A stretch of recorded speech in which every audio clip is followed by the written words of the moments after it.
भारत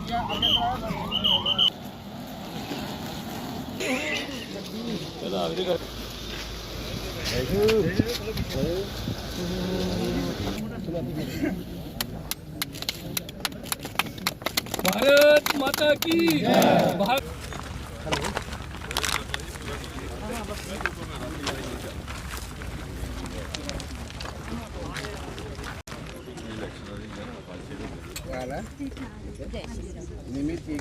हमारे बीच में डॉक्टर जितेंद्र सिंह साहब जो और हमारे लोकप्रिय सांसद कर्नल मान सिंह जी और यहाँ पर उपस्थित सभी आप डॉक्टर साहब पहुंचे हैं। और मुझे याद है इस डिमांड को यहाँ पर पूरा किया गया और इस खुशी के मौके पर डॉक्टर सभी लोगों ने बड़ी सारी डिमांड इस इलाके के इस एरिया के लिए। दूसरा सर जिन्ना भी एरिया है भेड़ रोड चंदड़ एड़ा सारा इलाका और माता बाला सुंदरी तक ये सारा इलाका कनेक्टेड हुई है। इस पासों भी लोगेट मोड़ मिलता तो उस पासे जाओ तो भेड़ रोड वाले पासों जाओ तो सीधा जाइए जंगलोट वाले पासे कालीवड़ी मिलता। इतने वेंटेड क्रॉस भी बनाए ये सारिया सड़क बनाई मगर हम इतने दो त्रै सड़क सर बड़ी जरूरी रही भी एक संगन वाली एक चंदड़ वाली ते एक पुल है सर एक पुल इतने है तो एक पुल आगे घुंगड़ी इस रोड चो सेविंग भी पे दी जिसने काम शुरू कराया पर कुछ कारणवश जो लोगों नहीं बन दिता फिर पैसे पूसे खराब हुई है ते इन्ना भी निवेदन है मैं बनाया सर सारा ही खाका मैं जनाब को दिल्ली आन ते धक्का तो सैलवाल पूरे हिंदुस्तान ऐसी कांस्टिट्यूएंसी है उधमपुर कठुआ डोडा जिसकी हर बरे सारे को ज्यादा PMGSY दी सड़क हुई PMGSY दी सारे को ज्यादा सड़क इतने हुई और एक जिला साड़ा जो उधमपुर है वो पिछले 5 बरे का हिंदुस्तान के 750-800 जिले च पहले तरह च आवारदा PMGSY।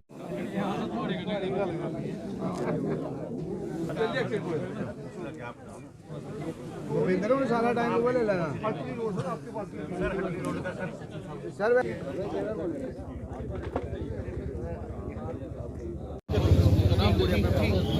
तो जानते हैं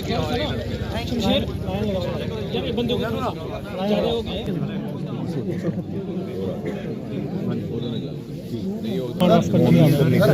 लगेट गेट से आए हो ना वहाँ पे रेलवे फाटक है पूरी इंडस्ट्री है। हमने फ्लाईओवर के लिए पंचायत से रेजोल्यूशन भी दिया है। बेटे वो फ्लाईओवर नहीं होगा जहाँ पे NHAI वालों को लाए थे हम फ्लाईओवर और फिर वो गडकरी साहब तक बात की वो कह लगे 20 करोड़ लगते हैं फ्लाईओवर। अच्छा तो वो हमारे हो गए 5 फ्लाईओवर कह लगे 5 फ्लाईओवर बनाए तो 100 करोड़ ये एक्सप्रेस कारीगर NHAI वाले भी यहाँ ये बाहर क्यों नहीं NHAI वाले आए थे रास्ते में मिले यार अभी मिला मुझे। पब्लिक का काम तो वही होना है जो अंडर रूल होना है लेकिन रिस्पॉन्सिबिलिटी के साथ बात करनी है। वो उसको समझाया वो बड़ा बजट बनता है। अब ये कहते हैं कोई अल्टरनेटिव सबवे वगैरह अभी जो था ना पहले सर 4 लेन था वहाँ पे वाइडनिंग हो गया है अभी और कोई काम नहीं वहाँ पे ना ही कोई फ्लाईओवर बनता ना अंडरपास। फ्लाईओवर तो बनाना ही नहीं है ये कह रहे थे फ्लाईओवर बन जाए वो इनको समझा फ्लाईओवर का इतना बड़ा बजट कहाँ बनेगा। लगेट मोड़ से इधर आप ऊपर आए हो रेलवे फाटक 13 पंचायतें पड़ती हैं सर कोई स्नेक बाइट सबवे वगैरह बन जाएगा सब भी बन जाए। ये देखो ना आप एक काम करें ना ऊपर का गल समझाओगे ये नहीं पता।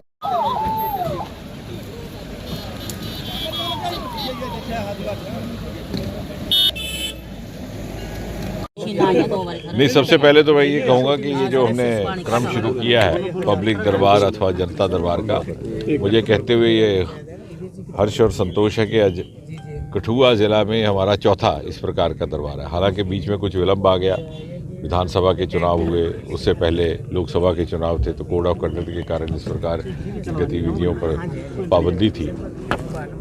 इस तरह से लोगों को रूबरू मिलने का और काम तो बहुत हो रहे हैं लेकिन कभी कभी व्यक्तिगत संतुष्टि इस प्रकार के रूबरू होने से होती है तो उसकी भी और कई बार बहुत छोटी छोटी जेन्युइन चीज़ें जिनका ऑन दी स्पॉट निवारण हो जाता है। मुझे खुशी है कि आज ज़िला के सारे अधिकारी यहाँ उपस्थित थे, ज़िला प्रशासन के भी, पुलिस के भी, सड़कों के भी, PMGSY के, नेशनल हाईवे अथॉरिटी के, और बहुत छोटे छोटे कुछ ऐसे काम थे आम देहात के मासूम लोगों के, जिनको शायद वो ये नहीं जानते कि कहाँ तक वो अपनी बात पहुँचा सकें, कहाँ रख सकें, और उनका ऑन दी स्पॉट निवारण हुआ है।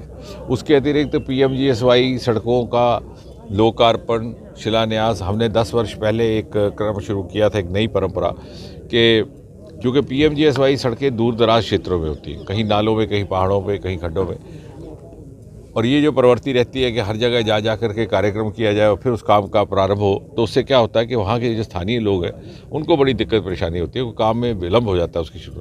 तो हमने कहा था कि आज आधुनिक युग है, तकनीक का युग है, मोदी जी की आशीर्वाद से जितनी ज़्यादा PMGSY सड़कें उधमपुर, कठुआ, डोडा लोकसभा क्षेत्र को मिली हैं, वो नहीं आज तक कभी नहीं मिली, बल्कि हमारा एक ज़िला उधमपुर पिछले 5 वर्षों से हिंदुस्तान के 750-800 ज़िलों में पहले 3 दर्जे में रहा। तो इसलिए हमारा भी ये दायित्व है और हमें कोई हक नहीं कि काम में देरी हो उसके शुरुआत करने में। इसलिए 1-2 जगह स्थानों पर स्वयं रह कर के फिजिकली हम सब जनप्रतिनिधि रहते हैं और बाकी सड़कों का काम वर्चुअल मोड में उसका प्रारंभ कर दिया जाता है। वही आज भी संपन्न हुआ। कठुआ की दृष्टि से 2-3 और महत्वपूर्ण काम हुए हैं। एक तो जो यहाँ का होम्योपैथी कॉलेज है इसी क्षेत्र में, जसुरटा में, वो उत्तर भारत का पहला होम्योपैथी कॉलेज रहेगा। उसमें पहले बैच के दाखिले की प्रक्रिया प्रारंभ हो चुकी है। इसी प्रकार इंडस्ट्रियल बायोटेक पार्क जो उत्तर भारत का पहला है वो भी यहीं पर है। उसमें हम थोड़ा पब्लिक प्राइवेट मोड में एक नई शुरुआत करने वाले हैं, क्योंकि हमें लगा कि सभी कुछ अगर सरकार के साधनों पर छोड़ दिया जाए तो हमारे जो अपेक्षित लक्ष्य हैं उनको प्राप्त करने में दिक्कत रहती है, और इस तरह से ये तुरंत रोज़गार का एक ज़रिया बनेगा नौजवानों के लिए। इसी तरह से हमारे यहाँ पे जो केंद्रीय विद्यालयों की भी कल घोषणा हुई है, 13 में से लगभग 50% इसी लोकसभा क्षेत्र में है, और बाकी क्षेत्रों से भी मांग आ रही है इसी कॉन्स्टिट्यूंसी के, तो धीरे धीरे उसकी पूर्ति होगी। हमारा दूसरा अगर आप देख लें तो मानतलाई का हमारा विकसित हो चुका है, उसको भी हम कई प्राइवेट मोड में कुछ और उसमें विकास करने का प्रयास कर रहे हैं। और साथ ही साथ ये भी रहेगा कि यहाँ भर्ती, फ़ौज की भर्ती की बड़ी मांग रहती है, तो नवंबर के महीने में यहाँ भर्ती हुई थी। अब मेरी परसों ही बात हुई है chief of the staff general Dwivedi साहब से कि हमने कहा कि ये इलाका जो है यहाँ पे मार्शल एक एप्टीट्यूड रहता है बच्चों में फ़ौज में जाने का। तो अब ये तय हुआ है कि लगभग मार्च के महीने फिर से यहाँ पर भर्ती का क्रम प्रारंभ किया जाएगा। मैं चाहूँगा कि मीडिया के माध्यम से ये भी लोग पहुँचे और जल्द ही कोई किसी तरह का जॉब फेयर इत्यादि करने का भी प्रावधान रहेगा। सर, गैस पाइपलाइन का एक बहुत बड़ा काम, गैस पाइपलाइन से एक गेम चेंजर होगा, क्योंकि जैसे मोदी जी के पिछले 10 वर्ष के शासनकाल में आपने देखा होगा, सरकार का मूल मंत्र ये रहा है कि कोई भी कार्य किया जाए उसके पीछे का भाव ये रहे कि नागरिक के जीवन में, आम नागरिक के जीवन में सरलता कैसे ला रही, सुविधा कैसे ला रही। उसी दिशा में ही है। जहाँ रसोई घर में उज्ज्वला का गैस का सिलेंडर पहुँचा, वहाँ ही रसोई घर में गैस भी पाइप के माध्यम से पहुँचेगी। जहाँ मकान बना है वहाँ रसोई भी बनेगी।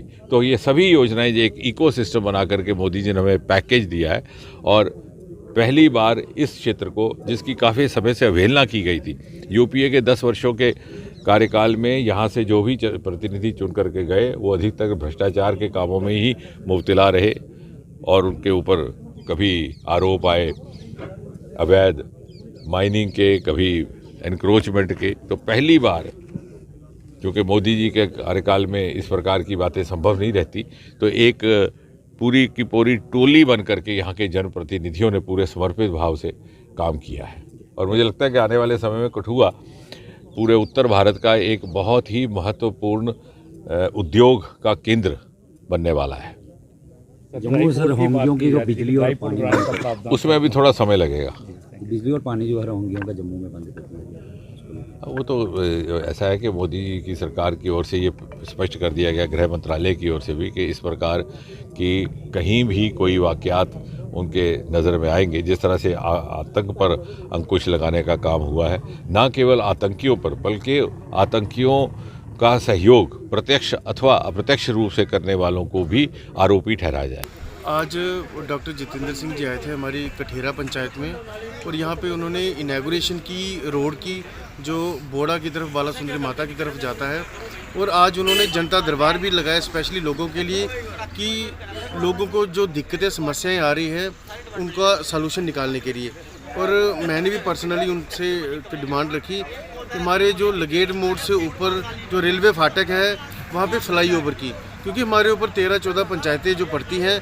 हमने पहले अपनी सहार पंचायत ने एक रेजोल्यूशन डाला था, वो डिविजनल मैनेजर जो रेलवे के उन्हें भेजा। उसके बाद सीटीएम में रेलवे की मंत्री आई हुई थी दर्शना जरदोश जी, मैंने वहाँ भी उनके समक्ष ये प्रस्ताव रखा। और आज हमारे डॉक्टर साहब यहाँ पे आए, मैंने उनके समक्ष भी ये रखा और उन्होंने इनिशिएटिव लेते हुए जो उनके पीआरओ हैं भरत जी, उन्हें कहा कि जम्मू में जो रेलवे की जब मीटिंग होगी 10 दिनों बाद, और वहाँ पे हमें इनवाइट किया गया और वहाँ पे वो इस आवाज़ को हमारी रखेंगे और जल्द से जल्द हमें फ्लाईओवर जो वो है मुहैया करवाया जाएगा। और हमें बड़ी खुशी हुई कि जो जनता ने जिन लोगों को चुन के भेजा है, जिस विश्वास से चुन के भेजा है, वो आज वो जनता के पास आकर जनता की समस्याएं सुन रहे हैं और उन्हें हल करने की पूरी कोशिश कर रहे हैं। और हमें बड़ी खुशी है कि जो हमारा अधिकार है वोट, जो हमने वोट देकर अपने अधिकार की पूर्ति की है, हमें लगता है कि कहीं ना कहीं हमारा डिसीजन जो बड़ा अच्छा है कि भारतीय जनता पार्टी के जो नुमाइंदे हैं, चाहे वो डॉक्टर साहब हो, चाहे हमारे एमएलए राजीव जसरोटिया जी हो, दिन रात लोगों की सेवा में लगे हुए हैं और जनता के बीच में जाकर जनता के काम कर रहे हैं। बड़ी खुशी है, बड़ा गर्व महसूस होता है कि ऐसे लीडर हमने चुन के भेजे हैं जो जनता की जो सुनवाई कर रहे हैं। तो कुछ लोगों ने अपनी डिमांड्स भी रखी है क्रैशर को लेकर कि जहाँ पे लीज वगैरह बन रही है उससे पानी वगैरह की दिक्कत आएगी खेतों में। लोगों ने डिमांड किस तरह की यहाँ पे ब्लॉक जो माइनिंग डिपार्टमेंट बना रहा है उसको भी डॉक्टर साहब ने बोला कि हम उसकी वेरिफिकेशन करेंगे, इंक्वायरी करेंगे कि जहाँ पे लोगों को नुकसान ना हो।